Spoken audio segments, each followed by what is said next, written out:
आदाब, इस्तकबाल है। मैं हूं आपके साथ अबू हुरैरा। मगरबी बंगाल में बाज़ाब्ता असेंबली इंतखाबात की तारीखों का ऐलान अभी तो नहीं हुआ है, लेकिन इससे पहले सियासी पार्टियों ने अपनी अपनी बिसात बिछानी शुरू कर दी है।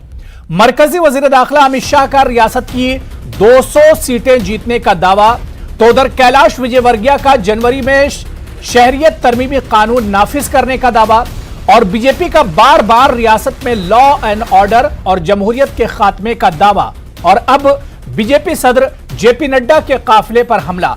इन तमाम बातों और इन तमाम वाकयात से मगरबी बंगाल में सियासी गहमा गहमी शबाब पर है। बीजेपी सदर जेपी नड्डा के काफिले पर हुए हमले से माहौल मजीद गर्मा गया है। बीजेपी नड्डा पर हमले से शदीद बरहम है, तो वहीं मरकजी वजारत दाखिला ने मगरबी बंगाल के लॉ एंड ऑर्डर पर तशवीश जाहिर की है और रियासत के चीफ सेक्रेटरी और डीजीपी को पीर के रोज तलब किया है। वजारत दाखिला ने इस मामले में जुमेरात को ही रियासती हुकूमत से लॉ एंड ऑर्डर की सूरत हाल और इस वाकये के बारे में रिपोर्ट मांगी थी। सवाल यह उठ रहा है कि आखिर मगरबी बंगाल में चल क्या रहा है। आपको बताते चलें कि आज रियासत के गवर्नर ने कहा है कि रियासत में नज्म ज़ब्त की सूरत हाल अबतर होती जा रही है। उन्होंने कहा है कि वज़ीर आला को आइन पर चलना चाहिए, वो आइन के रास्ते से नहीं हट सकती हैं। जबकि वहीं मरकजी वज़ीर दाखिला अमित शाह ने इस मामले का नोटिस लेते हुए कहा है कि मरकज इस वाकये की संजीदगी से नोटिस ले रहा है। सवाल ये उठता है कि क्या मगरबी बंगाल में चल आखिर क्या कुछ रहा है? क्या असेंबली इंतखाबात से पहले की इसे आहट समझा जाए? आज इसी पर हम बात करेंगे। बहुत खास मेहमान मेरे साथ जुड़े हुए हैं। बहुत जल्दी अपने मेहमानों का आपसे तारुफ करा देता हूं। मेरे साथ ऋषि मिश्रा जी हैं, जो कि पॉलिटिकल एनालिस्ट हैं। फैयाज अहमद खान साहब हैं, लीडर हैं सीपीआईएम के। मुख्तार अली साहब टीएमसी लीडर हैं, और दानिश इकबाल तर्जुमान हैं बीजेपी के। सभी का बहुत इस्तकबाल है न्यूज़ 18 उर्दू में। सबसे पहले मुख्तार अली साहब, मैं आपसे ही शुरुआत करना चाहूंगा कि आखिर मगरबी बंगाल में यह चल क्या कुछ रहा है? आए दिन इस तरह के वाकयात पेश आ रहे हैं। कल जेपी नड्डा के साथ जिस तरह का वाकया पेश आया, सवाल खड़े करता है रियासत के लॉ एंड ऑर्डर पर।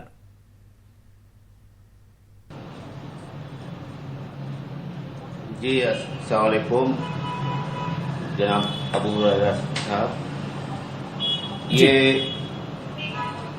कल जो घटना हुई है, आपको और हमें पता है, ये मैं समझता हूँ कि ये प्री प्लान है। बंगाल में इलेक्शन का एक टेम्पो उठाने के लिए बीजेपी सरकार, बीजेपी के लोग और खास करके बीजेपी के जो राष्ट्रीय अध्यक्ष है जेपी नड्डा जी, वो सभी को पता है कि वो जब यहाँ पर बंगाल में आए, उनका साथ में करीब कमांडो का एक बड़ा दस्ता उनके साथ रहता है।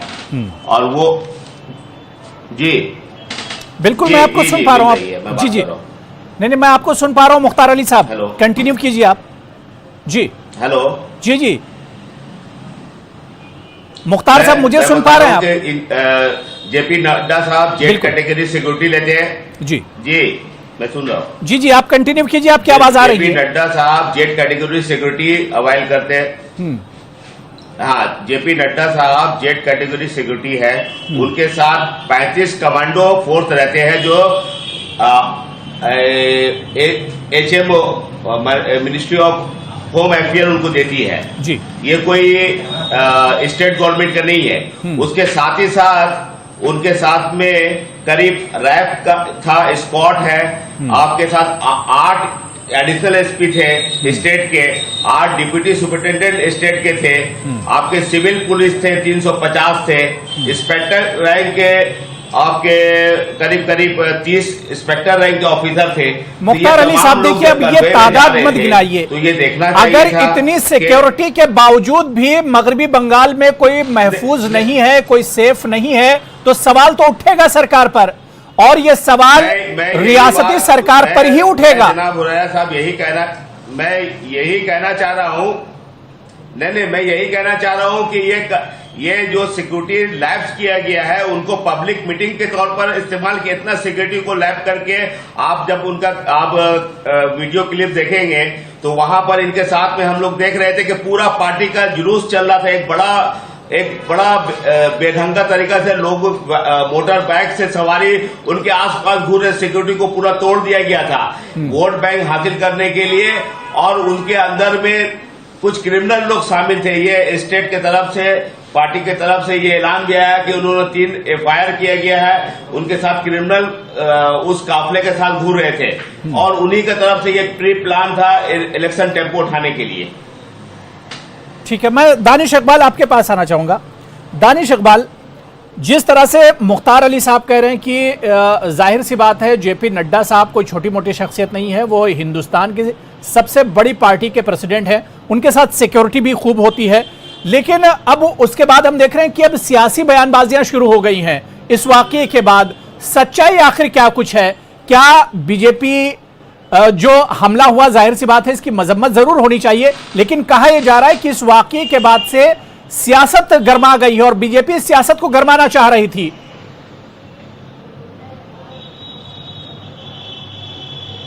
जब तर्क समाप्त हो जाते हैं तो अपशब्द शुरू होते हैं और जब जनाधार समाप्त होता है तो इस प्रकार की हिंसा होती है। और इसी हिंसा का मुजाहिरा कल जो है टीएमसी के गुंडों ने किया है और ये जो कह रहे हैं इनके पास कुछ कहने के लिए नहीं है। देखिए, ममता बनर्जी का जनाधार जो है निश्चित तौर पर खिसक गया और वो उसकी झलक है। ये जो हमला है ये ममता बनर्जी की हताशा को दर्शाता है। और आपको देखिए, भारतीय जनता पार्टी का लगातार वहां पे जो है गिराव बढ़ता जा रहा है। 2014 में हमारे पास 2 सीटें थी, 2019 में हमारी 18 सीटें हुई, 4% से 18% वोट बढ़े और हमारे 40% वोट हैं। तो इसकी जो डर है, जो सत्ता जाने का जो डर है ममता जी में, वो दिखलाई दे रहा है। आज राज्यपाल जी ने बहुत ही महत्वपूर्ण विषय उठाया, बहुत ही महत्वपूर्ण बात की। उन्होंने कहा कि जब संवैधानिक पद पे बैठा हुआ मुख्यमंत्री जब अपने संवैधानिक कर्तव्य को भूल जाता है तब से राज्यपाल का जो है कर्तव्य शुरू होता है। देखिए, ये ममता बनर्जी वही है जब इन्होंने खुलेआम एलानिया इन्होंने एक रैली में कहा था कि देश के प्रधानमंत्री नरेंद्र मोदी का फोन आया था और मैंने उस फोन को नहीं उठाया। तो ये एलानिया जो है संवैधानिक व्यवस्था की अवहेलना करती आ रही है। तो उनसे हमें संवैधानिक प्रक्रियाओं की मर्यादाओं का जो सम्मान है कि वो करेंगी, हमें उम्मीद नहीं है। और देखिए हुरैरा भाई, भारतीय जनता पार्टी जो है वहां पे इस बार जो चुनाव होने जा रहा है उसमें बहुत ही अच्छे संख्या से 200 से ज्यादा चुनाव संख्या से सीट से हम चुनाव जीतने जा रहे हैं। इसी प्रकार से जब लेफ्ट के गुंडे ममता बनर्जी के साथ जब इस प्रकार की हिंसा क्या करते थे, शायद ममता बनर्जी भूल गई हैं। आपको याद होगा कि राइटर्स बिल्डिंग के अंदर जब ममता बनर्जी के साथ जो बदतमीजियां हुई थी, उनके बाल खींचे गए थे और तब जाकर के पूरा का पूरा बंगाल का माहौल बदल गया था और लेफ्ट के खिलाफ विपरीत जाकर के ममता बनर्जी को वहां की जनता ने सत्ता दिया था। उसी की झलक जो है अब दिखाई दे रहा है। जिस प्रकार से आप जितने गुंडे भेजेंगे भारतीय जनता पार्टी के कार्यकर्ताओं को मारने के लिए, जनता हमारे साथ होगी और भारतीय जनता पार्टी की नहीं। ठीक है, इस पर टीएमसी से हम जवाब लेंगे। दानिश इकबाल, टीएमसी से मुख्तार अली साहब हमारे साथ हैं, उनसे जवाब लेंगे। फैयाज अहमद खान साहब, अब जिस तरह के हालात मगरबी बंगाल में बनते जा रहे हैं, पिछले कुछ दिनों से हम देख रहे हैं कि इस तरह के लगातार वाकयात इस तरह के हो रहे हैं। बीजेपी लगातार इल्जाम लगा रही है, बीजेपी बल्कि लगातार हमला कर रही है और कह रही है कि लॉ एंड ऑर्डर नाम की चीज मगरबी बंगाल में नहीं है। जिस तरह की अब कशीदगी बीजेपी और टीएमसी के दरमियान है, लेफ्ट ऐसे में अपने आप को कहां पर पाती है? फैयाज अहमद खान साहब, या जो माहौल बन रहा है इसे लेफ्ट किस तरह से देखती है? देखिए, ऐसा है कि देखिए, लेफ्ट कभी भी उग्रवादियों को मदद नहीं करती, डेमोक्रेसी पर यकीन रखती है, जमहूरियत पर यकीन रखती है और जमहूरियत में सबको ये हक है कि वो अपने अपने प्रचार को कर सकें। लेकिन जो लोग आज ये बात कह रहे हैं, हम बहुत दिनों से कहते आते हैं कि बीजेपी और तृणमूल में कोई फर्क नहीं है। बीजेपी की सरकारें जहां पर है वहां भी कोई डेमोक्रेसी नहीं, वहां बोलने का कोई हक नहीं है, अपोजिशन को बोलने का मौका नहीं दिया जाता है। यहां तक कि अपोजिशन अगर कुछ बोलते हैं उन पर झूठे केस लगा दिए जाते हैं, उनको बोलने नहीं दिया जाता है, उनकी तहरीकों को कुचल दिया जाता है। और ठीक उसी तरीके से मगरबी बंगाल में भी तृणमूल कांग्रेस, ममता बनर्जी, यहां पर भी कोई डेमोक्रेसी नहीं है, यहां पर भी वही हाल होता है अपोजिशन का। तो आज ये बीजेपी और तृणमूल जो कर रही है, असल में ये दोनों आपस में एक गॉटअप गेम कर रही है बंगाल के अंदर में। वो लोग समझते हैं कि शायद ऐसे करके लोगों को कुछ तृणमूल और कुछ बीजेपी में बांट लेंगे, लेकिन ऐसा हरगिज नहीं होगा, क्योंकि बायां मुहाज का तहरीक जोरदार है। बायां मुहाज हमेशा जमहूरियत पर यकीन करती है। तभी तो देख रहे हैं कि दिल्ली में जो लोग आज यहां चीख पुकार कर रहे हैं, किसानों के तहरीक पर हमला कर दिया जा रहा, उनको जमहूरी तरीके से वो जा रहे हैं अपना आंदोलन करने के लिए, उनको नहीं करने दिया जा रहा। उनके ऊपर जो हुआ है इस सर्दी में, इस मौसम में जहां पर इतनी कड़क की सर्दी हो, वो लोग बैठे हुए हैं और सरकार चुप्पी साधी बैठी हुई है, सरकार के कान में जू तक नहीं जा रही है। तो इससे क्या अंदाजा लगाएंगे? तृणमूल जो यहां कर रही है, बीजेपी वही त्रिपुरा में कर रही है, बीजेपी वही उत्तर प्रदेश में कर रही है, बाकी दीगर रियासतों में कर रही है और पूरे मरकज में दिल्ली में वही काम कर रही है। इसलिए कभी भी किसी हमले को लेफ्ट कभी उसका हिमायत नहीं करता बल्कि मजम्मत करता है। ठीक है ऋषि मिश्रा जी, मैं आपसे समझना चाहूंगा मगरबी बंगाल में अभी जिस तरह की सरगर्मियां हैं, बल्कि कल से जेपी नड्डा जी के काफिले पर जब से हमला हुआ उसके बाद जो पॉलिटिकल सरगर्मियां वो एक तरह से बढ़ गई हैं, सियासी सरगर्मियां बढ़ गई हैं। इन सरगर्मियों को अब किस तरह से देखा जाए, क्योंकि चुनाव भी बहुत नजदीक है और उससे पहले जो हालात मगरबी बंगाल के बन रहे हैं, ये हालात क्या कुछ इशारा कर रहे हैं? अबू जी देखिए, राजनीति में मतांतर होना कोई बड़ी बात नहीं है, राजनीति में वैचारिक मतभेद होना कोई बड़ी बात नहीं है, लेकिन राजनीति में हिंसा का भी कोई स्थान नहीं है। बिल्कुल। और मैं बहुत दुख के साथ कहता हूं बिल्कुल कि लॉ एंड ऑर्डर की जिम्मेवारी राज्य के मुख्यमंत्री के हाथों में होती है और लॉ एंड ऑर्डर जो है स्टेट का मामला है और किसी भी पार्टी के राष्ट्रीय अध्यक्ष का दौरा होता है और आप उसको माकूल सुरक्षा उपलब्ध नहीं करा पाते हैं, ये बिल्कुल दुखदाई है और निंदनीय है। ममता बनर्जी अपने कर्तव्य से पीछे नहीं हट सकती हैं, क्योंकि ये लॉ एंड ऑर्डर उनके हाथ में है और बंगाल में यदि कोई पार्टी का राष्ट्रीय अध्यक्ष जाता है और उसके काफिले पे हमला होती है, ये कहीं ना कहीं एक सही इंडिकेशन नहीं है। लेकिन यदि आप समावेशी समीक्षा बाबू भाई करें तो कहीं ना कहीं दोनों तरफ से इस प्रकार का हमला हो रहा है। कहीं केंद्रीय जांच एजेंसी का इस्तेमाल टीएमसी के नेताओं को धमकाने के लिए किया जाता है, वहीं ममता बनर्जी बंगाल पुलिस को, लोकल एडमिनिस्ट्रेशन को, बीजेपी के कई कार्यक्रमों को डिस्टर्ब करने के लिए इस्तेमाल करती है। ये बात आप भी जानते हैं। आज ही शुभेंदु अधिकारी जो ममता बनर्जी के कैबिनेट में परिवहन मंत्री हैं, उन्होंने आरोप लगाया है कि सीबीआई के माध्यम से उन पे दबाव बनाया जा रहा है। आपने शारदा स्कैम की बात सुना होगा, शारदा स्कैम में शुभेंदु अधिकारी का नाम इन्वॉल्व है और शुभेंदु अधिकारी ने आज शामी आरोप लगाया है कि सीबीआई के माध्यम से प्रेशराइज किया जा रहा है। तो कहीं ना कहीं दोनों तरफ से बंगाल चुनाव को जिस प्रकार से महायुद्ध का रण क्षेत्र बना दिया गया है, दोनों तरफ से इस प्रकार की भूमिका रची जा रही है। आप देख रहे हैं कि बीजेपी का नजर शुभेंदु अधिकारी पे है, बीजेपी का नजर जो जगमोहन डालमिया की बेटी हैं वैशाली डालमिया उनपे है। वैशाली डालमिया टीएमसी के लीडरशिप से नाराज चल रही है। आपने देखा है कि गोस्वामी साहब कैसे टीएमसी छोड़ के बीजेपी ज्वाइन किए हैं। करीब 1 दर्जन ऐसे एमएलए हैं जो ममता बनर्जी के भतीजे अभिषेक बनर्जी और प्रशांत किशोर के इन्वॉल्वमेंट से नाराज चल रहे हैं। उसका कहीं ना कहीं फायदा बीजेपी उठाना चाहती है। इसी का डर ममता बनर्जी का है। ममता बनर्जी भी अपनी खींच बीजेपी पे निकाल रही है और बीजेपी भी केंद्रीय जांच एजेंसी का बिल्कुल यानी चुनाव से पहले दोनों तरफ से एक तरह से यह हमला हो रहा है, दोनों तरफ से यह कोशिश हो रही है कि इसमें आगे कौन रहता है। मैं मुख्तार अली साहब आपके पास आना चाहूंगा। मुख्तार अली साहब, जो बात यहां पर ऋषि मिश्रा जी कह रहे थे कि देखिए इसमें गलती दोनों तरफ से है, लेकिन सवाल यह उठ रहा है कि ममता बनर्जी क्या वाकई में बीजेपी का जिस तरह से वेस्ट बंगाल में कद बढ़ रहा है, क्या उससे परेशान है? बीजेपी के जो कदम बढ़ रहे हैं, क्या उन कदमों से परेशान है ममता बनर्जी? बिल्कुल नहीं। जमहूरियत है मुल्क में, जमहूरी तौर पर हर आदमी को, हर पार्टी को अपना प्रचार करना, अपना काम करने का हक है और वो करे। लेकिन ये जमहूरियत में आप देख रहे हैं कि किस तरह से गला घोटा जा रहा है पूरे देश में जमहूरियत का, किस तरह से किसानों का हक मारा जा रहा है, किस तरह से गरीबों का हक मारा जा रहा है। पूरे मुल्क की बात कहां कर रहे हैं? देखिए बात मगरबी बंगाल की हो रही है, बात ममता बनर्जी के रियासत की, उनकी सरकार की हो रही है। मुख्तार अली साहब, मगरबी बंगाल में अगर कुछ होता है तो उसकी जिम्मेदारी किसकी होगी, ये बताइए मुझे। ये पूरा जिम्मेदारी है। मैंने कहा कि साथ ही साथ आप देखिए, साथ ही साथ आपका उनका कमांडो फोर्स रहता है। हमारा स्टेट गवर्नमेंट का उसमें फोर्स था, लेकिन वो प्रोसेसन को उन्होंने कर दिया क्या कि उसको पब्लिक रैली का तौर पर बना दिया और एक बेढंग का तरीका से रैली निकला, जिसका वजह से प्रोवोक करने लगा, उनके लोग उनको उस्काने लगे, बहकाने लगे। और साथ ही साथ जो अभी आपके जो एनालिसिस कर रहे थे ऋषि मिश्रा जी, उन्होंने जो बात कही, यहाँ पर गवर्नर जिसको बैठाया गया है, गवर्नर एक संवैधानिक पोस्ट है और वो उनको देखा जा रहा है कि वो किस तरह से यहाँ पर एक पार्टी का कैडर की तरह से बहुत से बात में इंटरफेयर कर रहे हैं, अपना बात रख रहे हैं। और लेफ्ट फ्रंट की तरफ से जो बात रखी गई है कि लेफ्ट फ्रंट के लोग चाहते हैं कि किसी तरह से ऋषि मिश्रा जी कुछ पूछना चाह रहे हैं आपसे।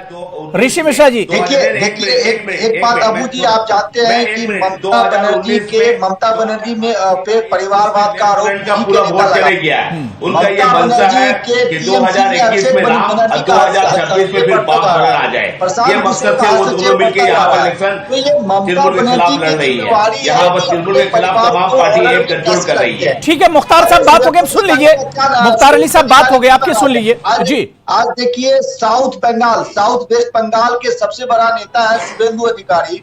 शुभेंदु अधिकारी का यही आरोप है कि दीदी से कोई ऐतराज नहीं है, लेकिन दीदी के परिवार में जिस प्रकार से अभिषेक बनर्जी और प्रशांत किशोर का हस्तक्षेप बढ़ रहा है, मैं आपको बताऊं कि टीएमसी के विधायक के ट्विटर अकाउंट बनाए जा रहे हैं बिना उनके कॉन्फिडेंस पे लिए हुए। यानी किसी विधायक का ट्विटर पे अकाउंट बन रहा है, विधायक को जानकारी नहीं है। तो कहीं न कहीं जो ओल्ड गार्ड है, जो ममता के साथ कई दर्शकों के साथ कर रही पार्टी इसके बारे में फैसला करेगी, अब देख रही है।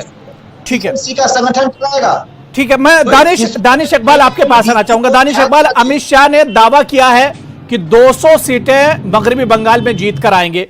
क्या बीजेपी और अमित शाह अपने इस दावे से पीछे न हटें, इसके लिए सब कुछ करने के लिए तैयार हैं? अगर हिंसा भी करना पड़े तो उसके लिए भी तैयार है बीजेपी?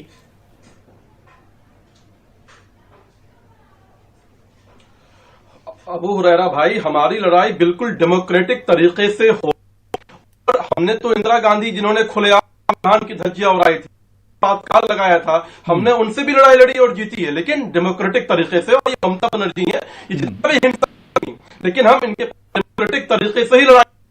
और देखिए, आपकी पॉलिसी अलग हो सकती है, सिस्टम अलग हो सकता है सरकार चलाने का, लेकिन आप जिस संविधान के तहत सरकार में आते हैं, आपको उसी संविधान को फॉलो करना पड़ेगा, चाहे कोई भी सरकार हो, किसी भी पार्टी की भी सरकार हो। तो अधिकारी ने आज बाहर जाकर काम कर सकते हैं, लेकिन ममता बनर्जी ने लगातार संविधान की अवहेलना की है। ममता बनर्जी ने लगातार संविधान की अवहेलना अभी तो ये जो है नहीं, जिस तरह से दानिश इकबाल जिस तरह से वेस्ट बंगाल में लगातार बीजेपी के दौरे हो रहे हैं, बीजेपी के लीडरों के दौरे हो रहे हैं, सीएए का मुद्दा लगातार गरमाया जा रहा है, अंदर और बाहरी का जो इशू है वो बार बार उठाया जा रहा है, तो कहीं ना कहीं भड़काने वाली सियासत तो बीजेपी भी कर रही है, छूट करती है ना। अबू भाई, यही तो फर्क है हमारी पार्टी में। पार्टी विद द डिफरेंस, यही तो फर्क है। चुनाव है और एक राजनीतिक दल, कौन साहब ये कौन बोल रहे हैं? नहीं, ये विषय अभी जनाब। ठीक है, ऑडियो में कुछ प्रॉब्लम आ रहा है। मैं दानिश इकबाल आपके पास आऊंगा दोबारा से। मैं फैयाज अहमद खान साहब आपके पास आना चाह रहा हूं। फैयाज साहब, जिस तरह का माहौल वेस्ट बंगाल में बना हुआ है, यानी जिसकी लाठी उसकी भैंस, क्या आपको लग रहा है कि जो चुनाव आने वाले वो इसी तर्ज पर अब चुनाव होंगे, इसी माहौल में वेस्ट बंगाल में चुनाव होंगे आने वाले दिनों में? देखिए, जिस तरीके से यहां पर जिस सियासत को इंपोर्ट किया जा रहा है, और जो हमारे भाई बता रहे थे वो बीजेपी की तरफ से बैठे हैं और वो बीजेपी और डेमोक्रेसी और कॉन्स्टिट्यूशन की बात कर रही है, ये तो डेमोक्रेसी और कॉन्स्टिट्यूशन दोनों की धज्जी उड़ाते हैं, और ये अब डेमोक्रेसी की बात करेंगे। सियासत में क्रिमिनलाइजेशन को लाया जा रहा, पॉलिटिक्स में, जहां पर समाज विरोधियों को, समाज दुश्मन अनासर को लाकर के माहौल को बिगाड़ा जा रहा है। और ये दोनों पार्टियां याद से नहीं, पहले तृणमूल कांग्रेस की जब सरकार आई थी तो वामपंथियों के ऊपर में हमला किया गया था, कहा गया था कि एक हाथ नहीं रहेगा जिस हाथ में कोई झंडा होगा, धमकी दी गई थी, झूठा केस डाला गया था। जो आप शुभेंदु अधिकारी की बात कर रहे हैं, उसी जगह मेदिनीपुर से वहां के जो एमएलए, उनको झूठा केस देकर अरेस्ट कर दिया गया, जेल से छूट करके आए, वो अपने इलाके में नहीं जा सकते हैं। 9 साल के बाद सुशांतो घोष इलाके में गए हैं। अब इनकी जो तृणमूल हो या बीजेपी हो, इनकी समझ रहे हैं कि पैर के नीचे जमीन नहीं है। वाम मोर्चा तहरीक कर रही है, यहाँ के अवाम को लोग समझते हैं कि बायां मोर्चा जमहूरियत को लेकर चलता है, अमन को लेकर चलता है, किसी हमले, गुंडे, बदमाश, इन ऐसे अनासिर को लेकर नहीं चलता।